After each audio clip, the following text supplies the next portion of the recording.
Men are taught to build. They're like, build a legacy, build a family, build everything. And we are just told to make ourselves smaller and smaller and smaller and not worry about later. Fucking worry about later. Like, that's all, prepare. And you will have a blessed life for it. And you'll be so grateful that you made these decisions now. This is the Whisper Network. I'm Katie Boland. And I'm Emily Hampshire.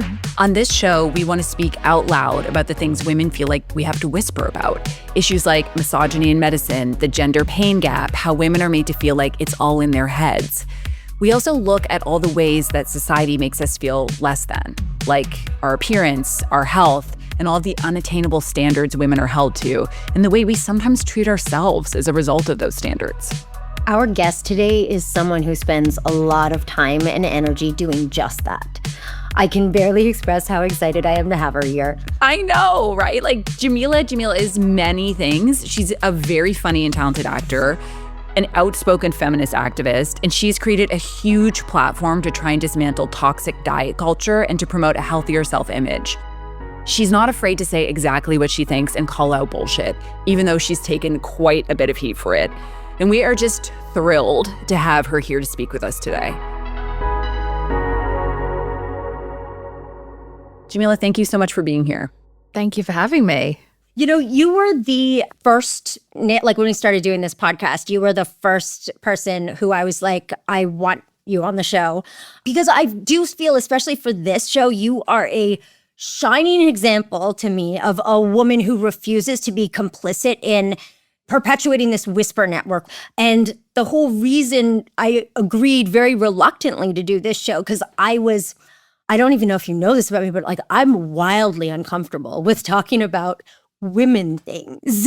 But like I realized that if I don't do this, I am complicit in making this shame cycle go on. Yes. Well, I mean, I don't know if I'd go that far. I don't know if anyone should be trying too hard to emulate me, but I appreciate that you don't find my bluntness too annoying or too grating. Some people do, and I appreciate that, but, it's not really my problem. It's not your problem at all. And speaking of some recent bluntness of yours, I thought we could start with some stuff that you posted in the last 2 weeks that really, really resonated with me because I felt like you're saying the quiet part out loud. But here's what I wanted to talk to you about. Okay, so your post says an insane portion of women in media and online are getting the same nose, the same cheekbones, the same jaw, the same eyes, the same eyebrows, the same eyelids, the same lips, and are starting to aim for the same forever age and body. With men, we rightly celebrate everything. Different noses, wrinkles, bone structures, lips, eyes, and bodies. Can you speak to why you felt compelled to post that?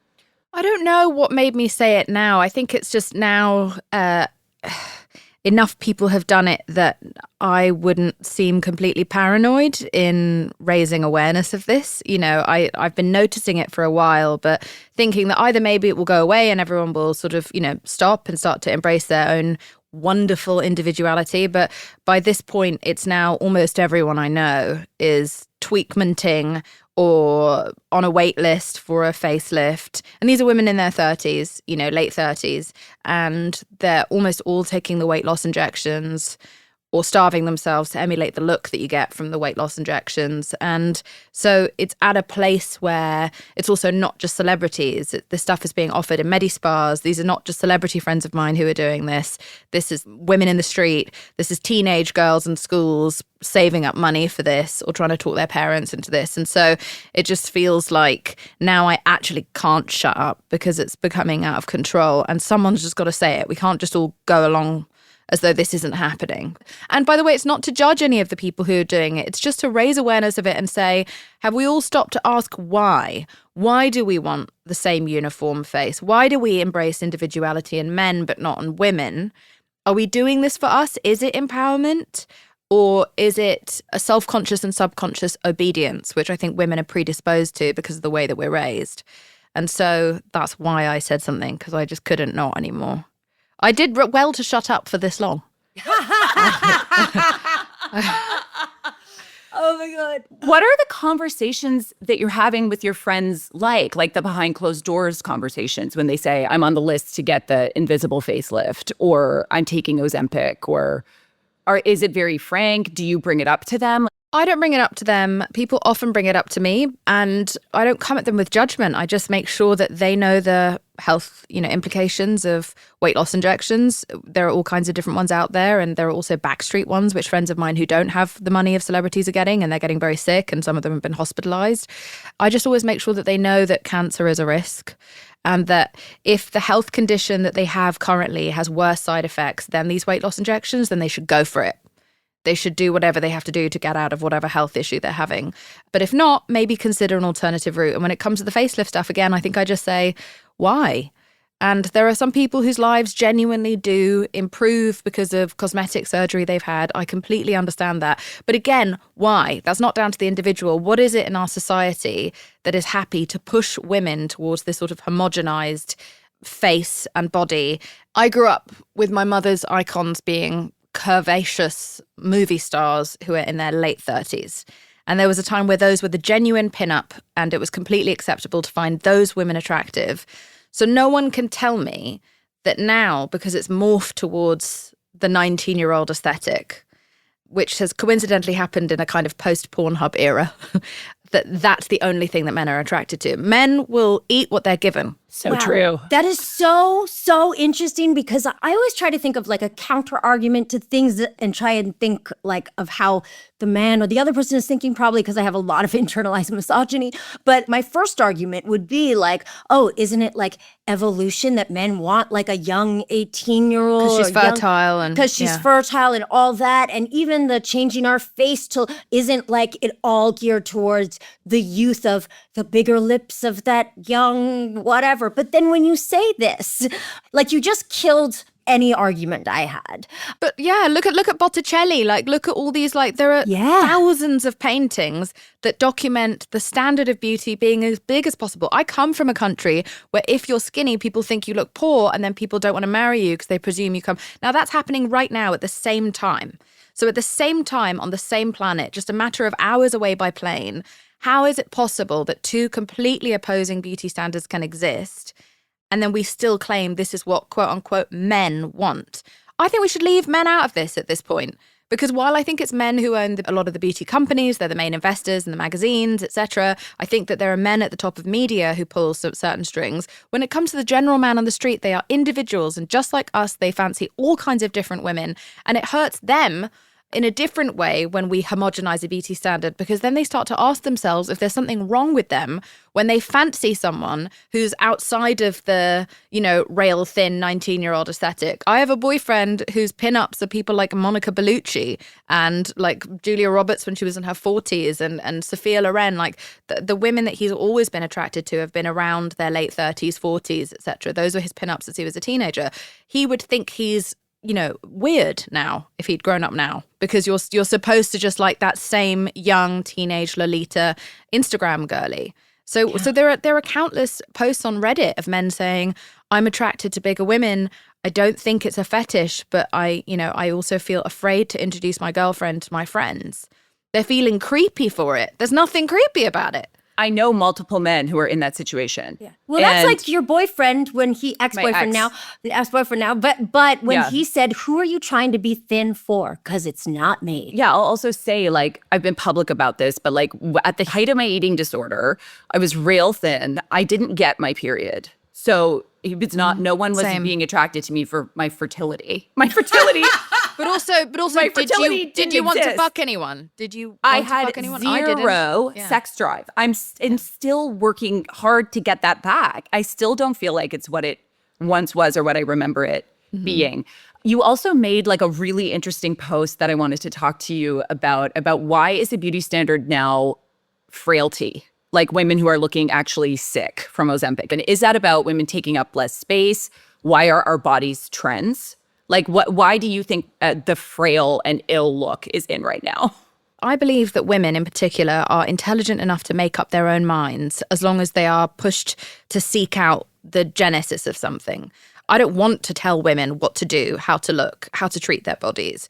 All I am here to do is question the system and encourage other people to question the system. And so I still can't exactly work out why frail is the new beauty standard. Some people are frail. They look, Audrey Hepburn's, very frail and fragile looking, and she looked very beautiful. I also find curvy and strong gorgeous. I also find, all these athletes. What's her name? Ilona Maher? Yeah. Yeah, I think she's like fucking sexy. I think Serena Williams is sexy. I find all kinds of different women sexy. I'm just concerned again about the uniform of frailty. It's not even slim thick like it was maybe 5 years ago, where women wanted to look like gym bunnies, which is its own separate set of insane standards. Because how do you have a big ass but skinny thighs? How do you have big tits but skinny arms? Like a tiny waist, a tiny waist and a big ass. It's like, yeah, exactly. Yeah. And then a face that is very chiseled and yet plump in all the right places, so you still look young forever. Like, these standards are maddening, and they always coincide with when women have the most power. So I think it's a combination of that, right? I think there are a few things at play, and I'm not the expert on this. I'm still trying to unpack it myself. But I think that class plays into this, because you were supposed to look fragile and dainty so that you didn't look like a woman who was a working woman. You didn't have muscles because there were other people in lower classes to do that work for you. So I think it goes back to that. I think it goes back to a certain level of the beauty standard of whiteness, of trying to look as different from ethnic people as possible, with curvy thighs and curvy bottoms and bigger breasts. That's why, I think hairlessness came in. It was a white beauty standard of thinking that people with brown and black skin are animals, so they are hairy, and we're not supposed to be hairy. Otherwise, we are like them. I think it's also not wanting to take up too much space. And I think ultimately it is conditioned by patriarchy, which can be upheld by women, to be smaller and weaker so that men look and feel bigger and stronger. Mm-hmm. Wow. See, you do blow my mind with this, because I do love that you are getting me to question the root of things as opposed to being judgy about it. And it opens my eyes in a different way than people just, shaming somebody for looking thinner because they've gone on an Ozempic or whatever, or done something. But when you start to question the root of it, like when you just said it comes when women start getting power, I remember in the 90s, it was bitch started to become the word, like the bitchification of women. And I remember thinking the idea of being a bitch was the worst thing I could ever be. So I always tried to be nice and sweet and all those things. But it is to keep you down in a way. And it's so interesting when you follow, it's like when people say follow the money, like when you follow where this comes from.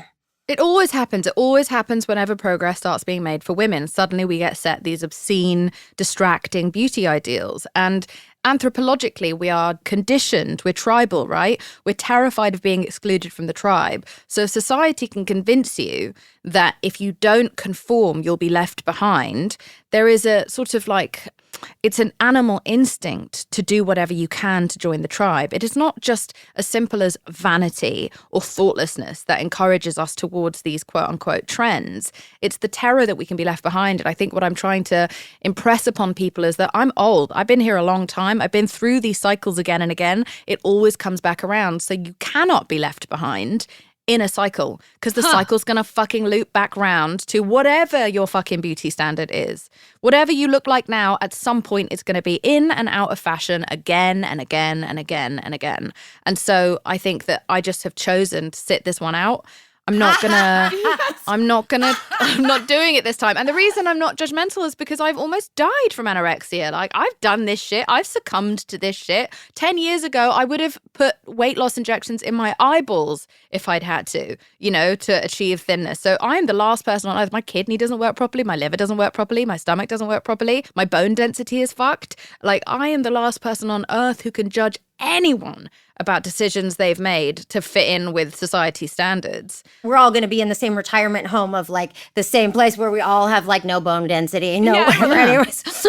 You can see it starting to take hold of every ethnicity. And also the beauty standard isn't actually just a white beauty standard. It's this weird fucking pick and mix of the bits they now like about our ethnic features. Like when I was a kid, I was bullied for having big lips. Now big lips are in fashion. Having big almond eyes wasn't something anyone cared about. I'm so sad that deep set eyes, which are my favorite kind of eyes, are now considered like hooded. We've given them a word, hooded, which is, and a word is powerful. And we've encouraged that new eye lift, eyelid lift. Thread or And, the eyelid. and I fucking live for a hooded eye. I think Me it's too. so sexy on men and women. And so I'm so sad that this is the way we cleverly start to demonize things that there was nothing wrong with. No one ever said to Adrian Brody, get a nose job. No one ever said to Richard Gere, get a nose job. And in fact, they would be so much less gorgeous if they had that same homogenized, button nose. But it's just, we've taken bits of Asian culture and Black culture of body and face types and just kind of almost via like an AI picture, we've absorbed it into just one aesthetic. But everyone basically looks like Angelina Jolie. Yes. It's like everyone's wearing an Angelina Jolie filter. But also, though, before Angelina Jolie, like I grew up in the Kate Moss era and stuff like that thinness. But what's funny about, saying that frail is this trend, I've noticed that with Ozempic and everything, all I hear is people being like, you don't want to get the Ozempic face because at some point, it all comes back to age, right? At some point, a woman has to choose between her face and her ass. And that's the Coco Chanel quote. And so I keep hearing this thing of anybody on Ozempic has to like watch it so you don't look too gaunt, but you still so yeah. Well, it's because the skin starts to sag because you lose weight too quickly for your skin to assimilate, right? No one's especially in your 30s or 40s, you're not producing the kind of collagen that can keep up with that kind of a shift. So I think that, again, it just goes back to the fact that we have always feared women getting older because when we are no longer held hostage to our periods and our fertility and child rearing, we actually have power and time for ourselves. And we have wisdom that we can impart onto the younger women. And we're incredibly valuable and we're incredibly independent. Single women who never get married, never have children, far outlive, I think, men, who are in the same disposition. And one of the reasons that men who are married live longer because of their marriage is because women are the ones who encourage them to go to the doctors, to look after themselves, to eat properly. We keep everyone alive. We are so powerful, and that is fucking terrifying. I remember Gloria Steinem coming on my podcast and telling me that, after 60, she became, much more invisible to men. And that became her most powerful era where she got the most shit done and no one was trying to get in her way. And I think that that's terrifying to men. Not to all men specifically, but I think it threatens the patriarchy. And so that's why, we were, you had wise older women being burned alive as witches, for their wisdom. It's a very historical pattern in which we really hate the wisdom and the power of older women. I love it. I love old women. They have the best fucking stories. They're the funniest. They have the best advice. I can't wait to be one, and I can't wait to fucking look like one. Yeah. Oh my God. Yes, they're the happiest. Like when you talk to older women, they're much happier than women who are in their childbearing years or like freaked out about husbands, babies, all of those things. When you speak to older women who've done it all or chosen not to do it, the happiness is just like so remarkable to me always. And the amount of older women who get interviewed on TikTok and whenever they're asked for like things that they wish they'd done differently, almost all of them say, I wish I hadn't lived my life for men. Oh, wow.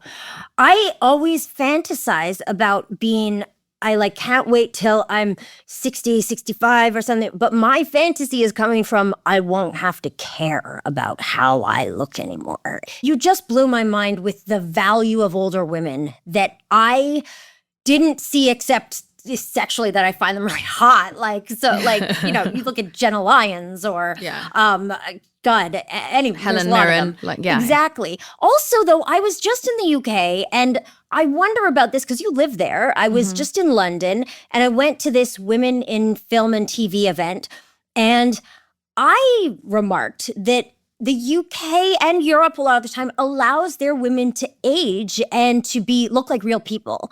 Even men, too, in movies. It feels that way to me looking at their movies, or you think of Helen Mirren, Judi Dench, all Maggie these Smith, Maggie RIP, Smith, yeah. and RIP. I wonder what that is. But then I started to be like Kate Winslet, and then I remembered, oh my God, she was tortured. But tortured in America. By the American media. Oh, by the yes. You're right. Although also by the British press, you know, the British press are the ones who said that she sank the Titanic, and it's true. It's so insane.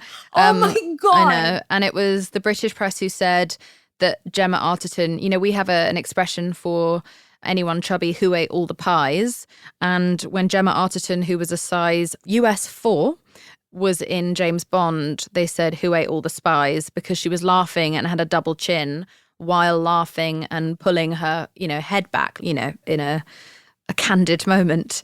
This was a thin model that they said that about. So the UK media are nastier, but I would say that the pressure mostly, you know, of perfectionism comes from Hollywood, because I think part of the American dream is the American fantasy. And that's that a man who looks like whatever the fuck can get a supermodel woman. Oh my God. Yes. That's what it is. They all believe that too. Yes, of course they do. I mean, and they're very angry now that that's not turning out to be a reality, because they've been lied to in Hollywood. Okay, Not so to this say is- that women are always going for a certain look, but it's just this like archetype that men don't have to look after themselves and women have to try to preserve themselves at the age of 19 for the rest of their lives. And it's fucking time consuming, man. Like, I was so boring when I was so absorbed in all of this shit. All I thought about was myself or calories. It was so navel gazing. I had no sex drive. I had no inclination to really socialize. I had nothing to talk about because I wasn't really living. You're not really living when you're obsessing over all of these things and you're picking apart your image in the mirror. You're not. Like, I was just, even though it was self-hatred, I was still self-obsessed. So all I've tried to do is liberate myself from congratulating myself on my appearance or hating on it. I'm just attempting for neutrality. I'm attempting for what my boyfriend has, which is just, he's working on, you know, he likes to look and smell nice, but generally he's thinking about like fulfilling his brain and his potential. And I try to live similarly to that. This is the Whisper Network. We'll be right back.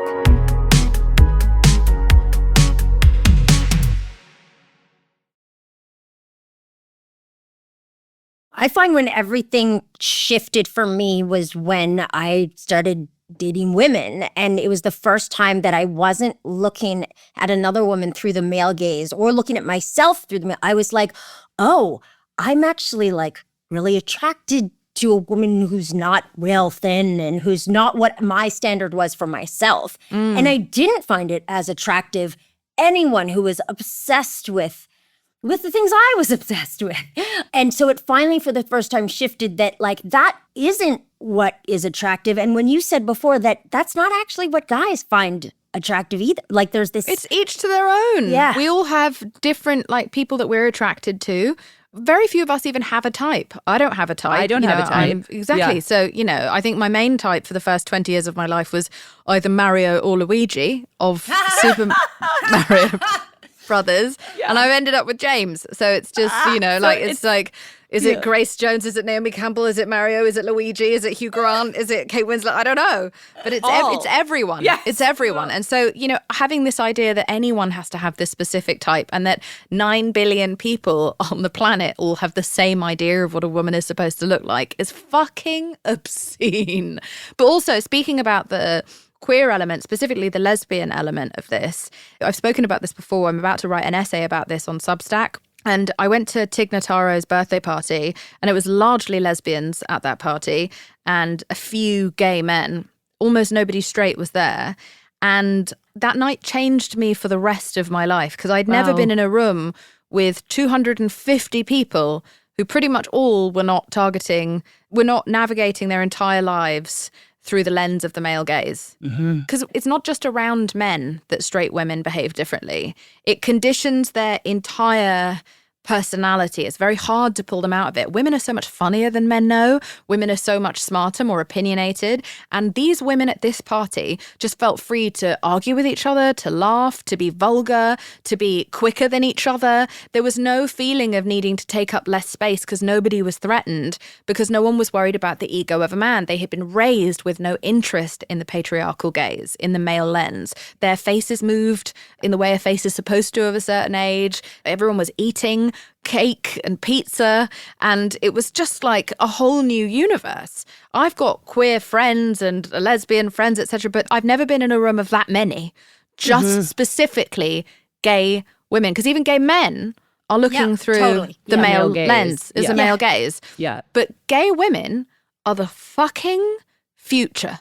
We should be following their example as to how to find our authentic selves. I'm not saying they're perfect, but you know what I mean. It is a paradigm shift, though. But especially when you said they're saying their opinions and stuff. Like, I know that around a lot of men that I would work with, I would never say my opinion to, or if I did, if I have an idea, I would manipulate the situation to make it their idea so that they wouldn't hate me. And like, it's all this mental game. But yeah, the minute you're in a group of lesbian women who are not, it's the best. You feel like, oh my God, I'm reborn, I'm myself. And like I said, I'm not trying to deify gay women. I'm just saying that, like, you know, everyone's got their shit, but I've never seen more relaxed women in my life. I've never felt more relaxed at a party, because you pick up on everyone else's energy. There was no stress in that room.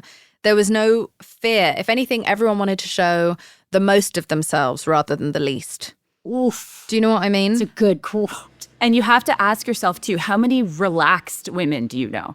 Exactly. I know extremely intelligent women. I know really ambitious women, funny women, sad women. I cannot name one relaxed woman. Oh my God. I'm not one. I can't name a relaxed woman. I'm quite a relaxed woman now. And you know what, though? Energetically, you do make me feel more solid on the ground when I'm around you, when I'm just in.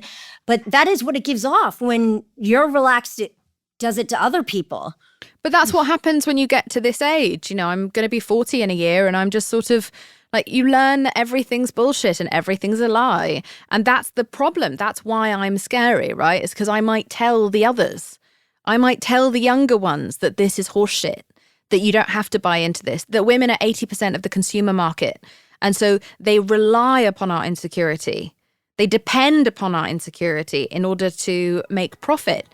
It's self-hatred for their profit. And so, you know, that's why I've been demonized or ripped to pieces so many times. It's partially because sometimes I get things a little bit wrong, but like, fucking chill out.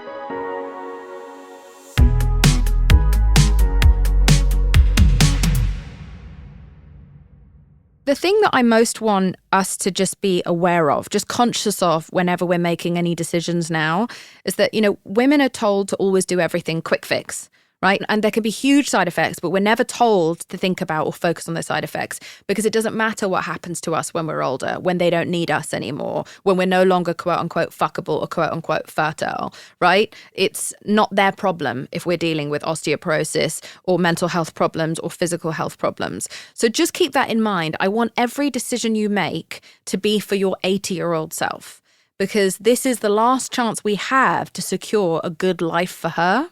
And that's what I have in my mind all of the time, is my 80-year-old self. Is she going to resent me the way I resent my 20-year-old self? Everything I do is thinking about her. And will she know that I was excited for her arrival and that I prepared for her and that I looked after her? Because we don't look after those women. Yeah, it makes me want to cry. And we're told not to think of them. And that, to me, is the ultimate crime of what's happening now, is that all these quick fix things, we've only just found out that filler never dissolves, and people have been pumping themselves with that as the healthy alternative to Botox for all these years. You know, we always get lied to, and it's never impressed upon us that this might hurt us later, because later is framed as not important. Later's fucking important. So please, I just urge you to consider her with every decision you make. I feel like I'm in fucking church, even though, but like, that is so, you're so right. Like, that I never think of the future. But men are taught to build. They're like, build your body bigger, build a legacy, build a family, build everything. And we are just told to make ourselves smaller and smaller and smaller and not worry about later. Fucking worry about later. Like, that's all, you know, prepare, and you will have a blessed life for it. And you'll be so grateful that you made these decisions now. I found that so moving. Why, Emily, and I found that so moving. It's like, I actually, as an adult woman, have never once thought about what my 80-year-old self would think about all this. And then I think about like my grandmother who's passed away, and just how much I loved her and how sad she would be to see some of the choices that I'm making or how much I'm hating myself, you know? So that is something that I will think about for a long time. Till like we're 85.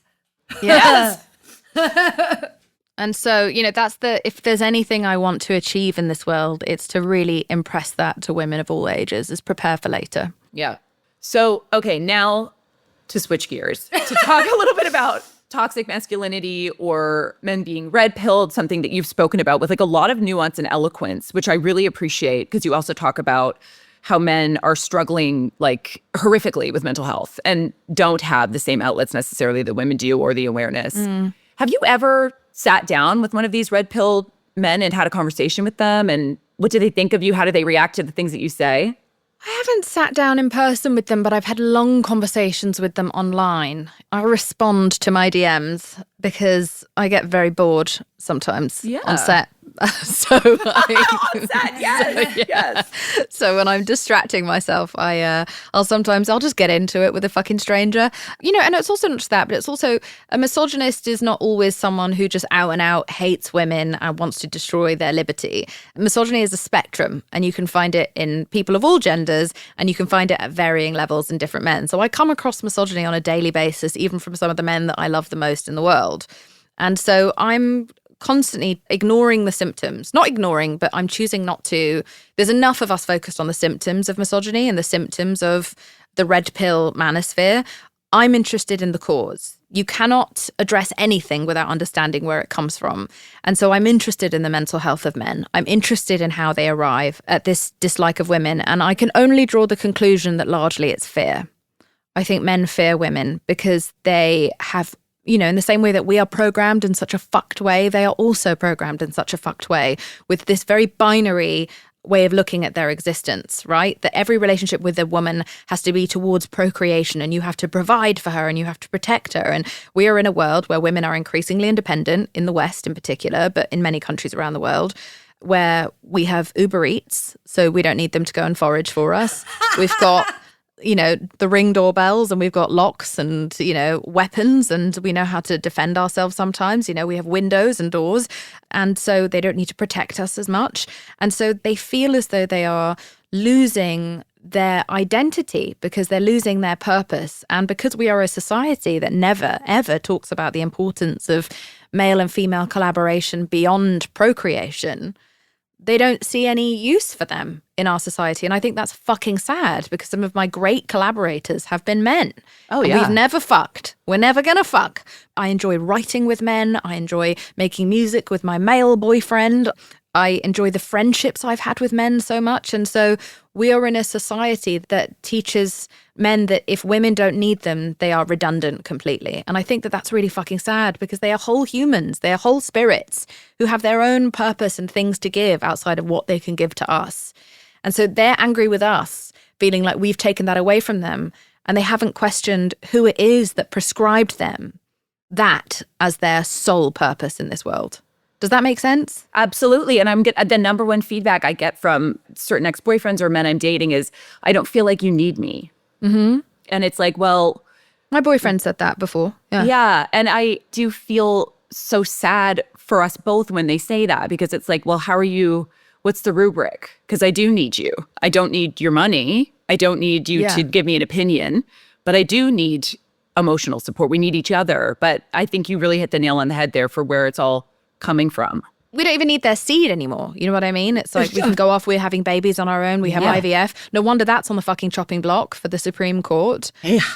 They're taking away more and more ways in which we will be independent because they think our dependence is the only way that we will love men, whereas we can love men for who they are.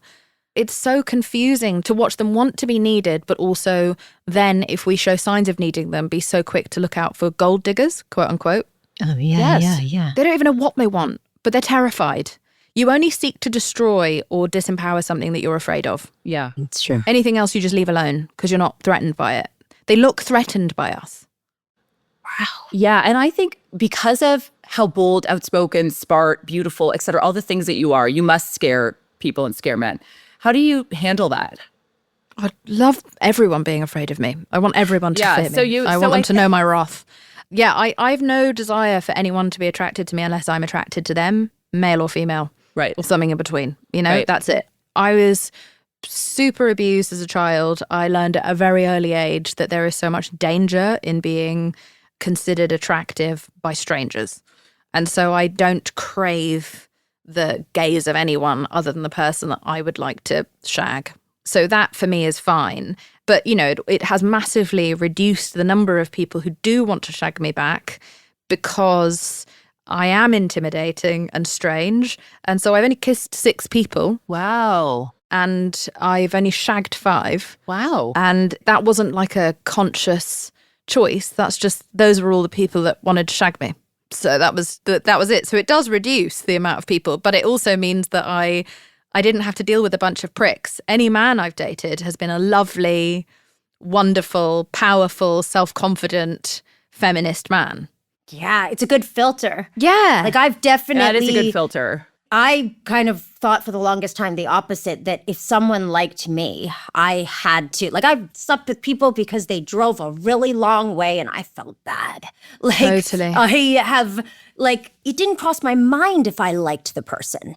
It was like, if they like me, I don't want them to be mad at me for not liking them back. But when you said your friendships with men now, like the platonic friendships, I love this thing of, I realized, like, in getting older, I'm out of this age range that I used to just constantly be the target of things on set from guys, the target of being sexualized. And I'm no longer in there. And also when, like, women or whatever, that my friendships now with guys, straight men, is my favorite thing ever. I feel like I'm like, just can be my full self with them. And like creatively writing with guys, it's such a different experience when you take sex out of the room, that I've noticed. Yes, I just think we all need to just grow up beyond this Hollywoodized version of men and women as to what we're supposed to look like, how we're supposed to behave, and how we're supposed to interact and engage with one another. It's fucking childish.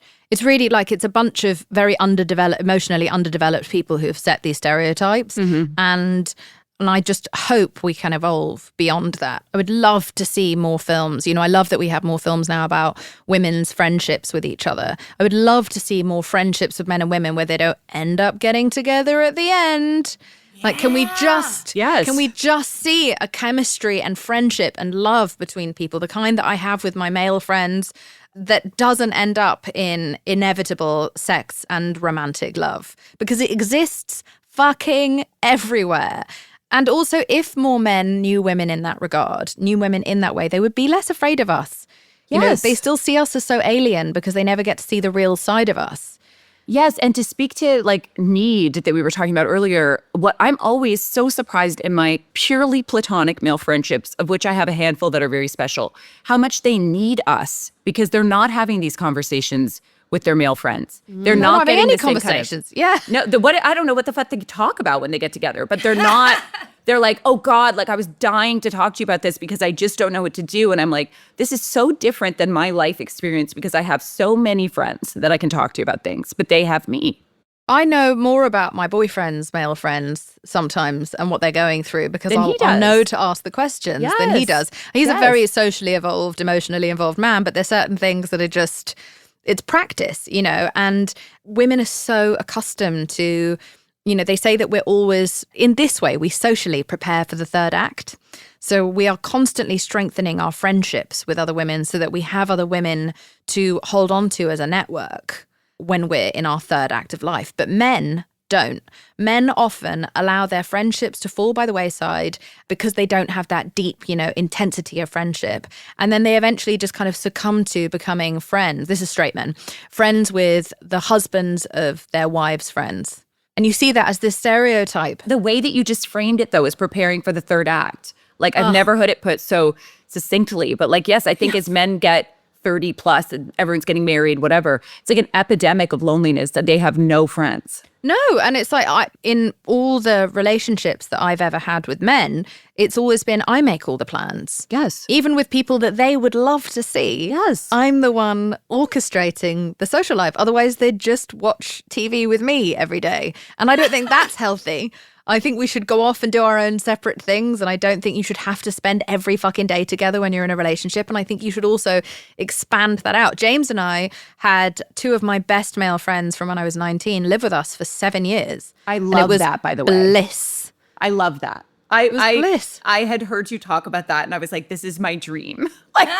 So fun. I know. So fun and not just so dependent on your partner. No, it's fucking weird to expect It's weird. one person to have everything. Yes. But just throw someone else into the conversation. You get sick of just talking to your partner sometimes. You need to broaden each other's horizons, broaden your own horizons, and something I think I wish I understood more, and I really want to engage more with men in this conversation, is that men who love women and who feel safe to allow women to just exist in their own power, they are confident. That speaks to a confidence. You don't need me to be small for you to be big, right?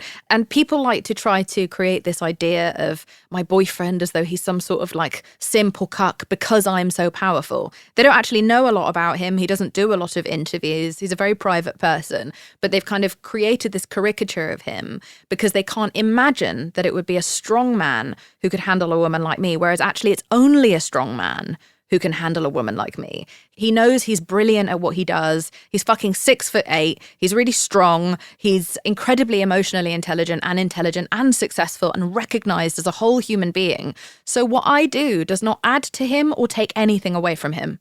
And that to me is a man. Yes. That's masculinity to me, is that not only do I not take anything away from him, I fucking can't. He's fucking impenetrable. That's a man. He's one of the most talented people on earth. Yeah, he's not. And he they doesn't would still care what I'm frame it. fucking doing. Yes, no, yeah, but he doesn't. He's not bothered by my success or anything that I do well or I say bluntly, because it's not really his business. He just loves me for me. He is not attached to me as his identity. And so it's this. I think that's the thing that we have as a misunderstanding. People like the kind of red pill manosphere men, they don't understand that when you need women to look small, to look young, to be young, to behave young, and to have less money, it's because you don't have self-confidence. Yeah.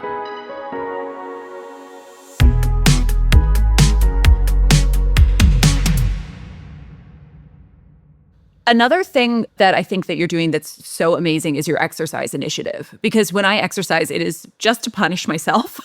Whereas for eating, for living, for existing, anything. Whereas what you're doing, I'm yes. And also, why every workout class do I do? Is there a fucking mirror that I have to stare at myself working out the whole time? It's literally my worst nightmare, but I force myself to do it all the time. But what you're doing, can you just speak more about that? Yeah, I've just started an exercise initiative called Move for Your Mind, and it's all about the mental health benefits of exercise so that we can just move away from our bodies. We can exercise without mirrors, without skin-tight matching clothing. We can not do it from a punitive place of punishing ourselves for eating, where we're just thinking about getting stronger and we're just thinking about mentally getting stronger and sleeping better, right? Exercise increases your dopamine and your endorphins and your ability to have a good night's rest. It helps your regulation of your hormones, which impacts your mood all day. There are so many benefits that have nothing to do with weight loss and everything to do with just well-being and longevity. And, again, talking about preparing for my old lady body, I've never lifted weights when I was younger because I didn't want to look big and strong, right? I'm already 5'11", and so I was scared of, quote unquote, hulking out, which I'm too lazy to ever really be able to achieve anyway. But I now am starting to lift weights to try and get back some of my bone density, or at least preserve what's still there. So I'm exercising again for her because between the age of about 35 and 50 is the last chance you have to secure a strong elderly body, where you're not going to be completely fragile and you're not going to break anytime you knock into something or fall over. And so I take that very, very seriously, that I've got just over a decade to really secure a happy, and I want to be one of those healthy old ladies who's upright, Yes. I want to be wild and inappropriate, and feel strong. Yeah.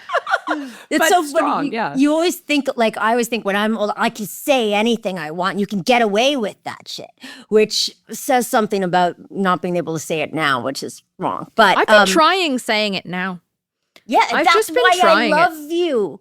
on That's social media, and it's got mixed. Has it got mixed results? Sure.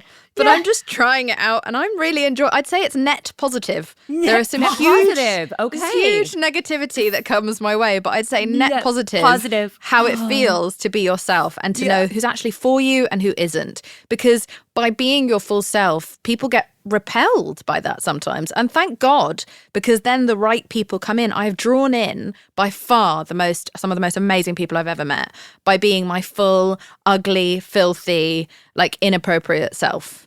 And those are the people that I want to grow old with. So I would say try now, microdose on authenticity. Microdose. I've actually started for the first time in my life exercising for non-punitive Great. ways. And it's because, though, I have felt like I wake up and I'm like, oh, everything hurts. Yes. And I have to, and then I have noticed the mental health benefits. And I'm so kind of sad for my younger self who would spend Yeah.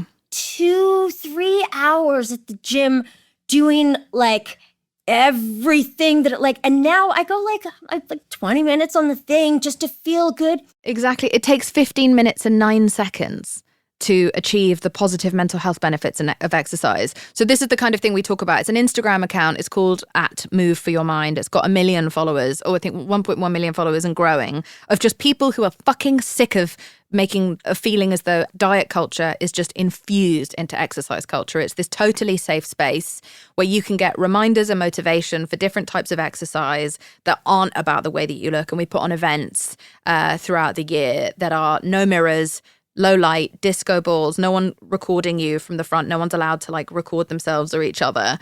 So it's no one's going to put that on the internet of what you look like when you're exercising. You're free and you're safe. It's instructors of every background, every size, a yoga instructor who's in a wheelchair, a somatic healer, all these different kinds of people and these amazing panels that just remind you are not alone. This shit is not normal.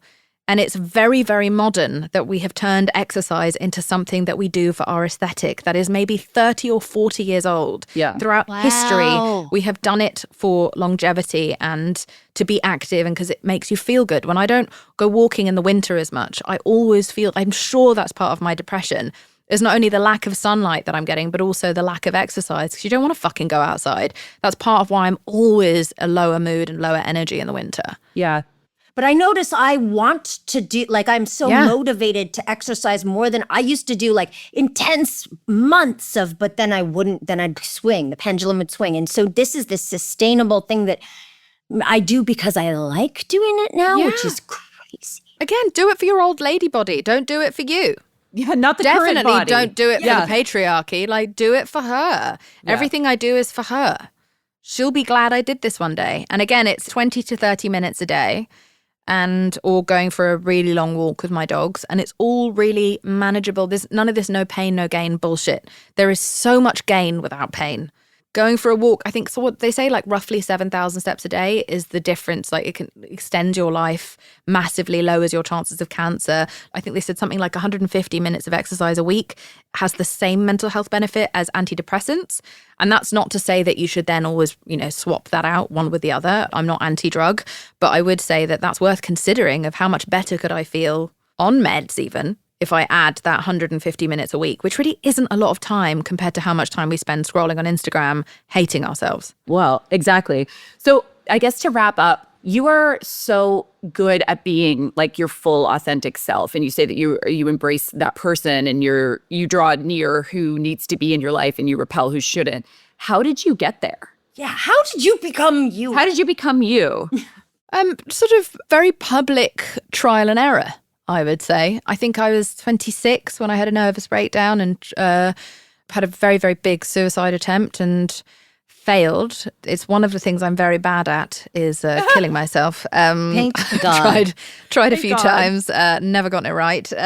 But I would say after that was when I first realized that everything had to change. Otherwise, I was just going to keep doing it again and again and again. And so I kind of started this life experiment of, it started with the year of no, where I started with micro no's. So just little no's to people. of things that I didn't want to do that grew and grew and grew. And I've just kind of been on a lifelong experiment to save my life, to see if I could turn everything around. And I have. I have no suicidal ideation anymore. I had a brief dip in 2020, but other than that, I've been very, very stable for years now. And I attribute that to the fact that I have become who I actually am. You know, we're now starting to learn that there are actual health implications for women who keep repressed rage. And there's something like a 70% chance more of depression, etc. You know, some people say that depression is repression. I was told that. Yeah, rage inwards. Yeah, I think it's different for everyone.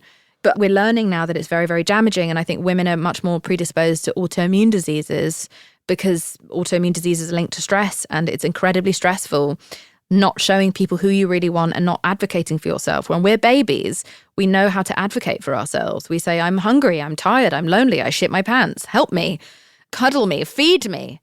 It gets beaten out of us, though. Yeah. You know, that's when we are at our most authentic. And I think I've just been on a very conscious journey, bit by bit, to get back to not my toddler self in every way, but like my toddler level of authenticity. Yeah. Because I think that was a beautiful thing. And I'm sad that that got knocked out of me by society. And so, you know, I'm trying to get back to that.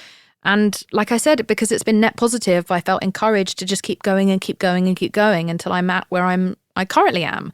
I hope I get even more liberated than this. I don't know what the fuck that looks like Nicolas Cage or something. Wait But for 80-year-old you 80-year-old you, yeah. is going to be president.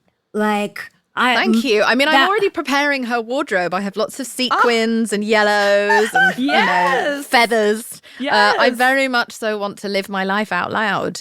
And I feel very sad that a lot of decades were taken away from me and that I was complicit in taking away from myself. You know, I helped. The call was coming from inside the house sometimes. I learned the external rhetoric and I said it back to myself in my own head. And so we have to, I guess, all of my work is just to essentially ask people, is there anything you might be adding to here? Is there anything you can at least take away from yourself? We can't change society, but is there anything you can do in yourself to enact an inner rebellion? That's the whole point of this. Yeah, exactly. It's exactly what you two are doing. And I know how fucking impossible it is, especially when you're within this industry, but also just being within this world at our age in the time that we grew up. I commend you both so much for the work that you're doing, for how open you are with other women and showing them your workings out, and for the clear growth that's taking place within both of you. Thank you. And I hope you take stock of that, because it's so hard for women to not just always think about what we're doing wrong, but think about that growth and think about that trajectory that you've been on and that you're still on, you know, and thank you for having me today. Thank you for being here, and thank you for being the guiding light, honestly. Yeah. Thank you, Jameela. Oh my God. I don't know if Katie. I go that far. No, but like, No, but really, when we started talking about guests, we're like, who would be the person that represents this kind of attitude the most? And it's you. It took a lot for me to do this podcast, and I still have been like very resistant and stuff. And I just felt as we ended this thing, I'm like, this was what it was for. Oh, you're very, very sweet. Make an old lady mood board. Yeah. Oh my Thank God. Yeah. Who do you want to be? What's she going to look like? How's she going to dress? How's she going to feel? How's she going to spend her time? How are you going to make sure she has the energy to do all that shit? Think of energy. Women are never taught to think of energy. We're always taught to drain all of our fucking energy on everyone else. Like, how do we preserve and conserve energy? Oh my God, I'm going to make my This is own radical. movie. I'm doing it tonight. Yep. Great. Bye-bye. Lots of love. Bye. Lots of love. This is the Whisper Network. We'll be right back.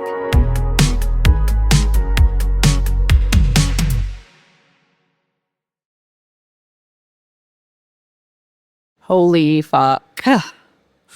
So I expected Jameela to be like amazing and all the things she is, but that actually blew my mind. I feel so inspired. And that thing about living for your 80-year-old self, it makes so much sense, because I'm like, I always wonder, why is everything always quick fix? I know. I feel like when she said, do make every decision you make now for your 80-year-old self, it was like a million synapses in my brain just fired. And I looked at all the decisions I had been making and was making, and they would all be different if I was doing it for my 80-year-old self. And I thought, why don't we think that way as women? You make decisions for your fertile years. You make decisions to look how you looked when you were 19, as we discussed. You don't think about like, what about when I'm looking back on all this and I've done it all? Am I going to be proud? Am I going to be happy? Am I going to make the choice that I wish I had made? That's why I think we both cried, Em, because it's like, how much time are we wasting not thinking about our 80-year-old selves? Yeah, or how much time are we wasting thinking about we wish we could get back to our younger selves, which with when we're 80, we're going to want to do. And I think we don't think about our 80-year-old selves because we've been kind of indoctrinated to be afraid of aging. And to like, we don't want to get there. And look, but like, I do regularly dream of being older, to let go of this thing I've got programmed in my head about like, that you have to stay young and can't age and all that shit. Yeah, I feel like I'm so focused right now on this phase of my life, which is like, am I going to have a kid? When am I going to have a kid? Who am I going to have a kid with? How do I keep achieving what I want to career-wise? Like, I almost don't have a vision of my 80-year-old self. So when Jameela told us, make a vision board tonight of your 80-year-old self, go on Pinterest. And yeah, I've already we're started doing this. pinning things. Yes.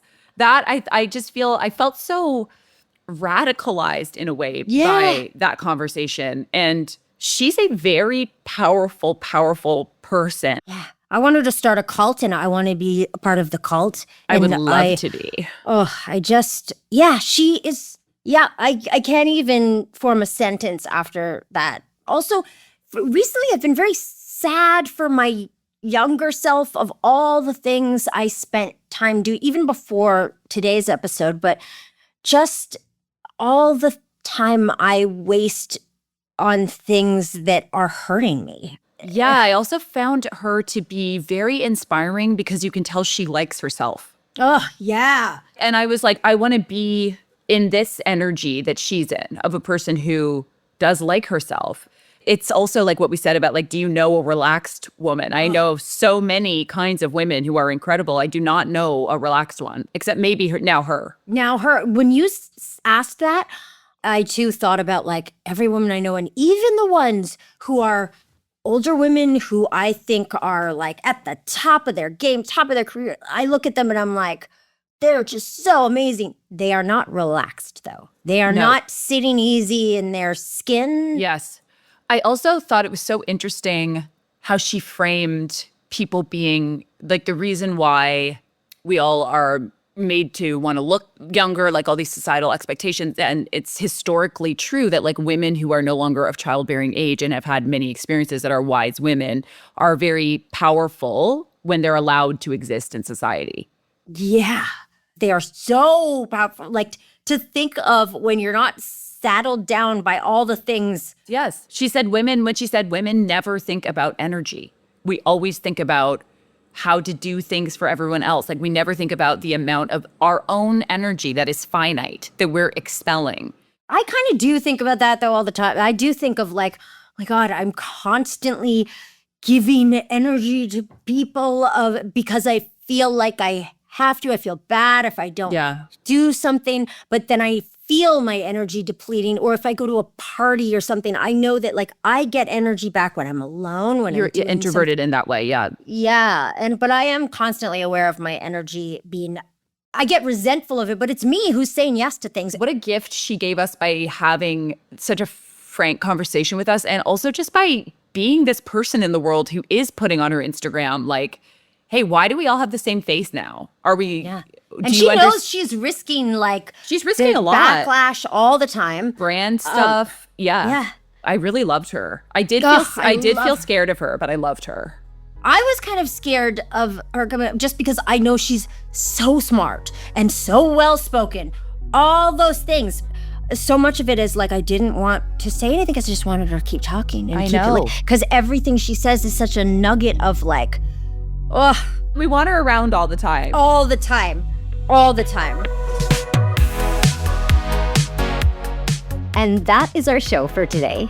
Thank you for listening. And as always, we want to hear from you. So what have you been whispering about that you want to bring out of the shadows? Or what do you think deserves an episode on this show? Ooh, and what is going on your 80-year-old mood board? I want to know. Yes. Tell us everything. So you can find us on Instagram at The Whisper Network Podcast, or you can email us at hello@thewhispernetworkpodcast.com. Or you can send us a voice memo at speakpipe.com/thewhispernetwork. See you next time. Actually, we're not even gonna see them. Hear you next time. No. Okay, see you next time. Hear you. See you. Thanks for listening. Thanks for listening. Thank you. Thank you. The Whisper Network is produced by Antica Productions. Our senior producer is Allison Broverman. Samantha McLean is our development producer. Laura Reguer is our executive producer, and Sydney Fior is our production manager. This episode was sound designed by Philip Wilson, with theme music by Michael Boland. This podcast is hosted on Acast.